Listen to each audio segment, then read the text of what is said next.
10 సంవత్సరాల కాలంలో BRS party Telangana సామెత పాడిందే పాడరా అని ఇక నేను పూర్తి చేయదలుచుకోలే, మళ్ళీ అదొక పెద్ద పంచాయతీ అవుతుంది. ఆ సామెత చెప్పినట్టు వాస్తవాలకు విరుద్ధంగా జనం ఏమనుకుంటారో అనేటువంటి ఆలోచన కూడా లేకుండా అన్నీ కేంద్రం నుంచి వస్తుంటే తీసుకొని లోపటేసుకొని మళ్ళా మాకేమియలే అని గుండుసున్న స్తోత్రం బీఆర్ఎస్ వాళ్ళు చదివినరు, గాడిదగుడ్డు స్తోత్రం కాంగ్రెస్ వాళ్ళు చదువుతున్నారు ఇంకా కూడా. అయితే ఇదే కాంగ్రెస్ ప్రభుత్వం అసెంబ్లీలో మొన్న క్యాగ్ రిపోర్టు ప్రవేశపెట్టింది. క్యాగ్ రిపోర్ట్లో ఉన్నటువంటి డేటా చూస్తే, హెల్త్ సెక్టార్కి సంబంధించినటువంటి డేటా క్యాగ్ రిపోర్ట్లో సబ్మిట్ అయింది కనుక చూస్తే ఇది కాంగ్రెస్ పార్టీకి బీఆర్ఎస్ పార్టీకి చెంపదెబ్బ లాంటిది. మళ్ళీ వాళ్ళన్న గాడిదగుడ్డు గుండు సున్నా అని మాట్లాడితే ఎడమ చేతితోటి చెంప మీద కొట్టినట్టే లెక్క. ఎందుకంటే క్యాగ్ రిపోర్ట్ ఏమి భారతీయ జనతా పార్టీ రాయలే, భారతీయ జనతా పార్టీ తెలంగాణ రాష్ట్ర శాఖ నాయకులు రాయలే, భారతీయ జనతా పార్టీ జాతీయ నాయకులు రాయలే, లేకపోతే మా కేంద్ర వైద్య ఆరోగ్య శాఖ మంత్రి గారు రాయలే. మీ ప్రభుత్వం సబ్మిట్ చేసిందే, మీ ప్రభుత్వం ఇచ్చినటువంటి లెక్కల ఆధారంగా రాసిందే.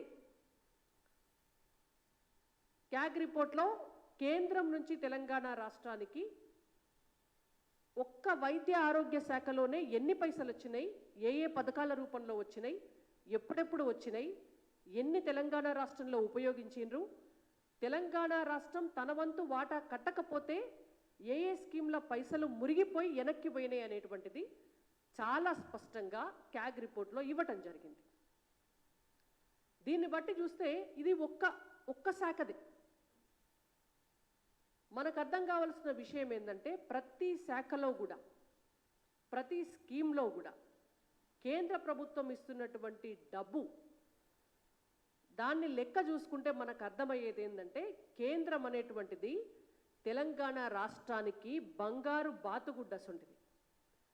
కేంద్రం తెలంగాణ రాష్ట్రానికి బంగారు బాతుగుడ్లు ఇస్తుంది. కాంగ్రెస్ ప్రభుత్వానికి అబద్ధాలు చెప్పుడు బాగా ఎక్కువై గిన్నీస్ వరల్డ్ రికార్డు కూడా బద్దలు కొట్టాలనేటువంటి ఉద్దేశంతో రేవంత్ రెడ్డి గారు గాడిదగుడ్డు స్తోత్రం చదువుతున్నారు. ఉపయోగించుకోవాలి, తెలివి ఉంటే రాష్ట్ర ప్రభుత్వాలు కేంద్ర ప్రభుత్వాలు కలిసి పనిచేసి కావలసినటువంటి డబ్బును నిధులను కేంద్రం నుంచి తెచ్చుకొని కేంద్రం 42% డెవల్యూషన్ ఫండ్సే కాకుండా మన తెలంగాణ రాష్ట్రానికి వచ్చేటటువంటి వాటానే కాకుండా అనేక రకాల స్కీమ్ల ద్వారా తెలంగాణ ప్రజలందరికీ కూడా అన్ని రకాల ప్రయోజనాలు లబ్ధి చేకూరాలనేటువంటి ఉద్దేశంతో అనేక రకాల మార్గాలలో డబ్బును ఇస్తున్నప్పుడు సయోధ్యతోటి కేంద్రం నుంచి ఆ డబ్బునంతా తెచ్చుకోవాలి, దానికోసం పనిచేయాలి.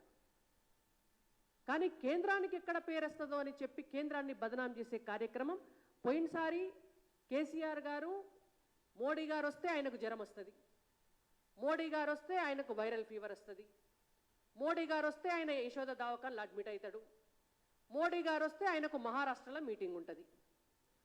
మోడీ గారిని కలవకుండా కేసీఆర్ గారు నిందిస్తే మోడీ గారి దగ్గరికి పోయి మోడీ గారి దగ్గర కలిసి మోడీ గారిని పెద్దన్న అని, మోడీ గారి ఈడికి వచ్చినప్పుడు బడేభాయ్ అని, మళ్ళా తర్వాత ఏరు దాటేదాకా ఏటి మల్లన్న, ఏటు దాటినాక బోడ మల్లన్న అని జర్రంతా ప్రభుత్వం మీద పట్టొచ్చిందో రాలేదో రేవంత్ రెడ్డి గారు కూడా కేసీఆర్ గారి లెక్కనే నిందించడం మొదలుపెట్టాడు. అసలు ఏం జరుగుతుందో తెలియనోనికి, అంటే నిజంగా నిద్రపోయిన వాళ్ళనైతే లేపడం చాలా సులువు, కానీ నిద్రపోతున్నట్టు నటిస్తున్నటువంటి వాడిని లేపడం ఎవరి వల్ల కాదు. ఇవాళ మన తెలంగాణ రాష్ట్ర ప్రభుత్వం కూడా గదే చేస్తుంది. కేంద్రం నుంచి పైసలు రాకపోతే ఏ పని చేసుకునేటువంటి పరిస్థితి రాష్ట్రంలో లేకపోయినా కూడా మళ్ళా కేంద్రం ఏమిచ్చింది, కేంద్రం ఏమి ఇయ్యలే అని మాట్లాడుతున్నటువంటి మాటలు నిజంగా చాలా దుర్మార్గమైనటువంటి వ్యవహారాన్ని వీళ్ళు చేస్తున్నారనడానికి నిదర్శనం.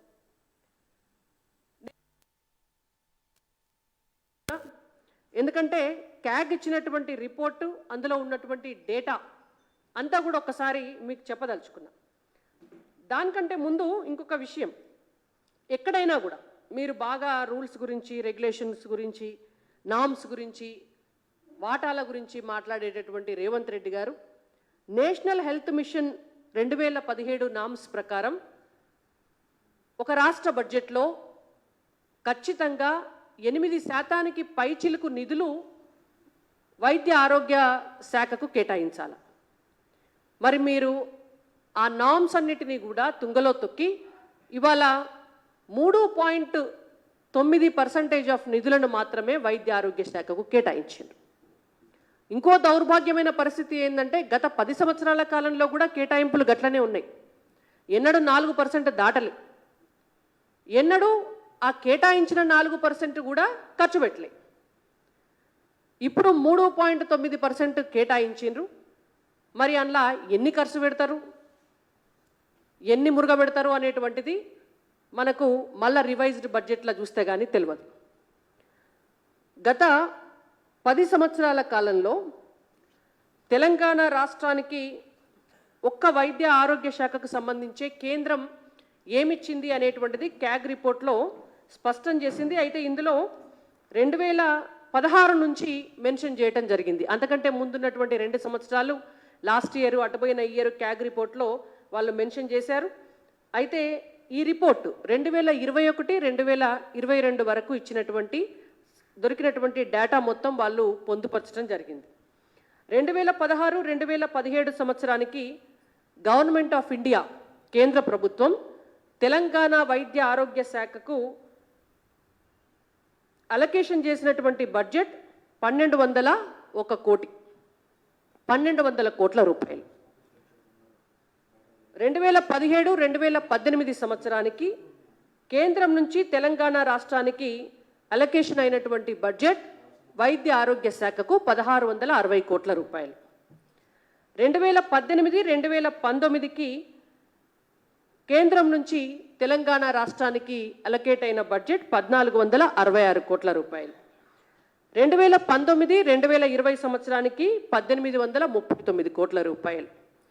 2020, 2021కి 2310 కోట్ల రూపాయలు. 2021, 2022కి 939 కోట్ల రూపాయలు.